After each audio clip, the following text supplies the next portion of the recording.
Al-Imam An-Nawawi, pengarang kitab Al-Azkar An-Nawawiyah, punya kitab berjudul Tahdzibul Asma'i wal Lugat.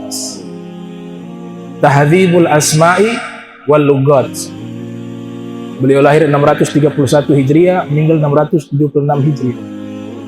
Di kitab tersebut ada 2 jilid menyebutkan biografi singkat para sahabat dan biografi singkat para ulama. Singkat, padat. Di juz pertama ada bab khusus, beliau berikan judul Hikam. Hikamu Al-Imam Asy-Syafi'i. Kata-kata hikmah dari Al-Imam Syafi'i rahimahullah. Jadi Imam Nawawi membuat satu riset,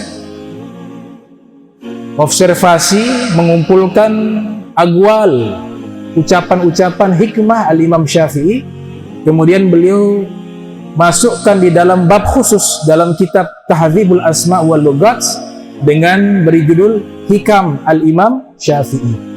Disitulah data-data tentang nasihat-nasihat berharga dari imam besar kita, yaitu Al-Imam Muhammad bin Idris Asy-Syafi'i rahimahullah, yang lahir 150 Hijriah, meninggal 204 Hijriah. Ada salah satu nasihat beliau berkaitan dengan kata ya Ghani, yang maha kaya. Beliau katakan khairud dunya wal akhirati fi khamsi khisal. Kebaikan terbesar di dunia dan di akhirat itu terhimpun di 5 hal.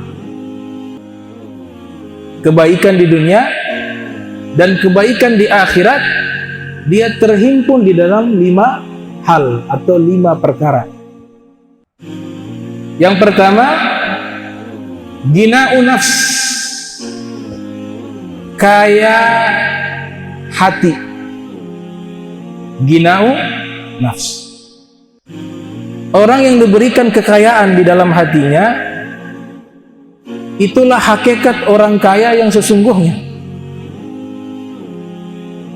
Apa yang ada, sedikitkah itu, banyakkah itu, dia selalu bersyukur kepada Allah Subhanahu wa ta'ala, dan dia tidak menjadi budak yang mempermainkan dirinya tenggelam mencari sesuatu yang membuat dia kaya. Bukan berarti melarang kita untuk berusaha, tidak, tapi kaya hati ini adalah kekayaan yang sesungguhnya. Al-Imam Ahmad ibn Ali ibn Hajar al-Asqalani, yang lahir 773 Hijriah, meninggal 852 Hijriah, dalam kitabnya Fathul Bari ala Syarhi Sahihil Bukhari, Nabi kita Muhammad sallallahu alaihi wasallam, beliau pernah melontarkan pertanyaan kepada para sahabat. Di antara sahabat tersebut ada seorang sahabat yang bernama Abu Dzar Al-Ghifari. Abu Dzar Al-Ghifari. Nama aslinya Jundub ibnu Junadah, nama aslinya Jundub ibnu Junadah, tapi populer dengan nama Abu Dzar Al-Ghifari rahimahullah. Nabi melontarkan pertanyaan, wahai sahabat-sahabatku, orang kaya itu definisinya apa? Orang kaya itu definisinya apa? Maka secara spontan para sahabat menjawab, di antaranya juga Abu Dzar Al-Ghifari rahimahullah. Mereka mengatakan orang kaya itu ya Rasulullah, orang yang memiliki banyak harta. Orang kaya adalah orang yang memiliki banyak harta. Nabi katakan, bukan. Itu bukan orang kaya. Karena berapa banyak orang kaya punya harta banyak, tapi dia takut mengeluarkan. Kenapa? Dia masih butuh. Dia butuh kepada hartanya. Kalau masih butuh, berarti namanya budak. Masih cinta berarti namanya budak. Kalau budak bukan orang kaya. Nabi kita sallallahu alaihi wasallam bersabda, "Man ahabba syai'a fahuwa asirun lahu." Siapa orang yang mencintai sesuatu, maka dia pasti menjadi budaknya. Dia cinta kepada hartanya, fahuwa asirun lahu. Maka dia menjadi budak dari harta. Jadi yang kaya hartanya bukan dirinya, karena dia takut kehilangan, dia takut bahwa harta ini akan lenyap. Takutnya itu membuat dia menjadi hidup tidak tenang.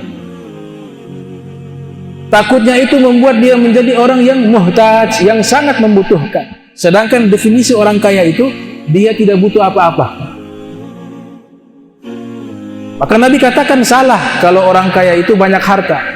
Innamal ghaniyyu ghina'un nafs. Tapi esensi orang kaya yang sesungguhnya adalah kaya hati, kata Rasul sallallahu alaihi wasallam. Kemudian Nabi melontarkan pertanyaan kedua. Orang fakir itu definisinya apa? Maka sahabat menjawab, orang fakir itu adalah orang yang tidak memiliki harta. Nabi SAW menjawab, salah. Orang fakir itu adalah orang yang hatinya miskin. Innamal faqru faqrul qalb. Sesungguhnya kefakiran itu adalah kefakiran yang ada di dalam hati, kata Rasul SAW. Ini pendidikan Nabi SAW ajarkan kepada kita agar kaya hati. Kaya hati muncul, direfleksikan dengan sifat saha, sifat dermawan. Sifat saha, dermawan. Itu yang pertama, kata hikmah dari Imam Syafi'i rahimahullah. Yang kedua, Imam Syafi'i mengatakan 5 hal yang menjadi kebaikan di dunia dan di akhirat. Yang kedua adalah kaful adza. Kaful adza. Kafu ini artinya menjaga diri kita tidak menyakiti orang lain. Itu namanya kaful adza. Imam Ghazali mengatakan manusia ada 3. Ada yang satu golongan seperti malaikat, kebaikan yang dia lakukan, tidak ada keburukan. Ada yang kedua, manusia ini seperti benda mati, kal jidar, la yanfa' wa la yadur. Benda mati ini tidak memberikan manfaat, juga tidak membahayakan, dia diam saja. Yang ketiga, kasyiba wal agarib, seperti hewan buas atau kalajengking, wal hayat atau ular. Adanya dia mengganggu, menyakiti orang, mengganggu orang. Ini jenis manusia yang paling rendah derajatnya di sisi Allah Subhanahu wa taala dan paling dibenci oleh Allah Subhanahu wa taala. Nabi mengatakan, "Inna syarran nas manzilatan 'indallah yaumal qiyamah man tarakahun nas ittiqa'a fuhshihi." Seburuk-buruknya manusia di hari kiamat di sisi Allah adalah mereka yang ketika hidup di dunia manusia menjauhi dirinya karena takut kejahatannya.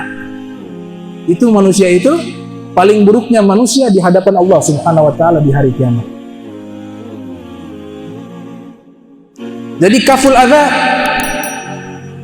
sekalipun ada yang mengganggu kita, ada yang mencaci maki kita secara pribadi, kita gak perlu balas.